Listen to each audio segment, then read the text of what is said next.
تہجد کتنی رکعت پڑھنی چاہیے؟ اس سے پہلے آپ تہجد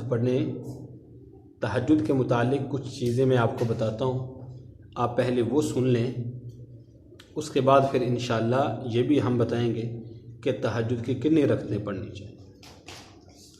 تہجد جو ہے یہ نیک لوگوں کی عبادت ہے، نیک لوگوں کی، اور تہجد بہت بڑے ثواب کی چیز ہے۔ دنیا میں کوئی آدمی بھی ایسا نہیں جو تہجد کے بغیر بزرگ بنا ہو۔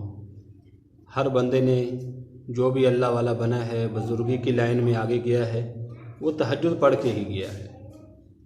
اس نے تہجد پڑھی ہے تو وہ آگے گیا ہے، کیونکہ تہجد بہت بڑی عبادت ہے، بہت بڑی اجر و ثواب کی چیز ہے۔ جو تہجد کا مزہ ہے وہ کسی اور تہجد کا اپنا ہی مزہ ہے۔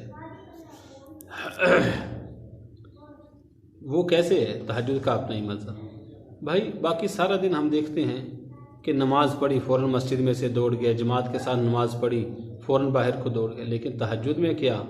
تہجد میں بندہ اور اللہ، بس اب بندہ اللہ سے مانگتا ہے اور اللہ تعالیٰ سے بندے کو موقع ملتا ہے راز کی باتیں کرنے کا، مناجات کرنے کا، مزہ آتا ہے۔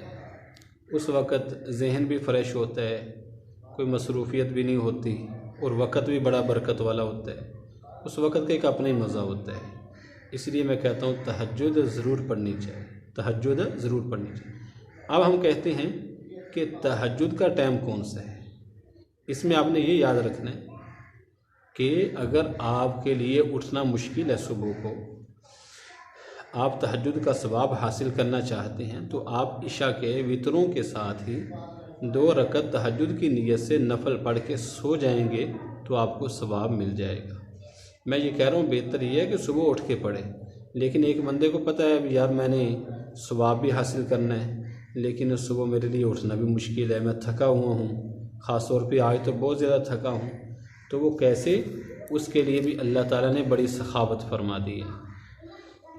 وہ کیا کہ رات کو وہ 2 رکعت تہجد کی نیت سے پڑھ کے سو جائے گا تو انشاءاللہ العزیز اس کو تہجد کا ثواب مل جائے گا۔ کیسی بڑی بات ہے، اللہ تعالیٰ کی دین کی کوئی حد نہیں ہے، بندہ لینے والا ہو۔ ہاں جی، آگے بعض لوگ وتر جو ہے وہ تہجد کے وقت اٹھ کے پڑھتے ہیں۔ اس کے بارے میں مسئلہ یہ ہے کہ اگر آپ کو اپنے اوپر پورا اعتماد ہے کہ میں صبح اٹھ جاؤں گا، میری آنکھ صبح ضرور کھل جائے گی، تو پھر تو آپ وتر صبح پڑھیں۔ اگر آپ کو اپنے اوپر بھروسہ نہیں ہے، شک میں ہیں کہ کہیں ایسا نہ ہو کہ میں سویا ہی نہ رہ جاؤں، تو پھر آپ کبھی بھی وتر کو صبح تک نہ چھوڑیں، بلکہ رات کو ہی وتر آپ پڑھ لیں۔ تہجد کی کتنی رکعتیں پڑھنی ہیں؟ نبی اکرم صلی اللہ علیہ وسلم کے بارے میں آتا ہے کہ آپ 8 رکعتیں تہجد پڑھتے تھے، 3 وتر پڑھتے تھے، گویا کہ 11 رکعت پڑھتے تھے۔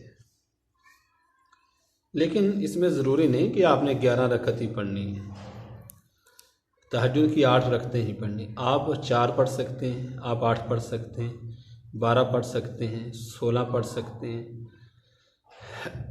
جتنی آپ کے اندر ہمت ہے، اپنی ہمت کے بقدر۔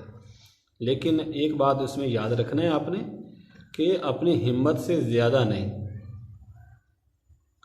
حدیث پاک میں آتا ہے احب الاعمال الی اللہ ادومها وان قل، اللہ تعالیٰ کو سب سے محبوب عمل وہ ہے جو ہمیشہ ہو اگرچہ تھوڑا سا ہو۔ ایک دن جوش آیا 20 رکعت پڑھ لیے، پھر 10 دن جو ہے وہ چھٹی، ایسا دل اکتایا اچاٹ ہوا کہ پھر 10 دن پھر چھٹی، پھر کہیں 20-25 دن کے بعد پھر ایک دن جوش آیا، پھر اکٹھی جو ہے نا وہ 20 رکعتیں، چلو جی، جیسے وہ ایک بندہ تھا کوئی، اس کے پیچھے پولیس لگ گئی، اب وہ آگے پولیس پیچھے، اس نے کہا یار میں کیا کروں، یہ ایسے تو جان چھوڑے گا نہیں۔ اس نے کہا 100 رکعت نماز نفل، اللہ اکبر، کھڑا ہو گیا۔ اب وہ بیچارہ پیچھے کھڑا 2 رکعت 4 6، اس نے تو 100 رکعت کی نیت کی ہوئی ہے، اس کی کہ 100 رکعت پوری ہوگی تو پھر ہی سلام پھیرے گا، وہ آخر کار بیچارہ چلا گیا۔ تو یہ نہ ہو بلکہ تھوڑا تھوڑا اپنے اوپر لوڈ ڈالا کریں اور ڈیلی کا تھوڑا تھوڑا ضرور کیا کریں۔